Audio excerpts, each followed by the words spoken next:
السلام عليكم.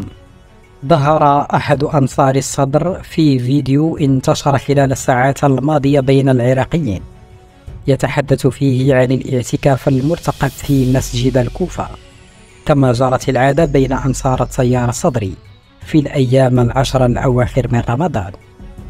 إلا أن المفاجأة أتت في حديث شيخ الذي ظهر واضع الكمامة ولم يعرف اسمه عن ظهور الإمام المهدي، بل أكثر من ذلك، أعلن أنها ستكون هناك حملة كبيرة من أجل بيعة الإمام المنتظر، وقال: سنبايع الصدر ونعلن أنه هو الإمام المنتظر، مؤكدين أننا في نصرته.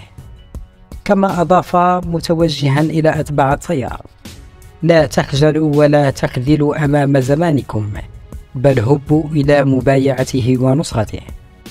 وكان الصدر أعلن في وقت مبكر عبر تغريدة على حسابه في تويتر تجميد عمل تياره لسنة، معتبرا أنه أمر مشين أن يستمر في قيادة حزبه وفيه بعض الفاسدين، ورأى أنها خطيئة أن يكون مصلحا للعراق ولا يستطيع أن يصلح التيار الصدري.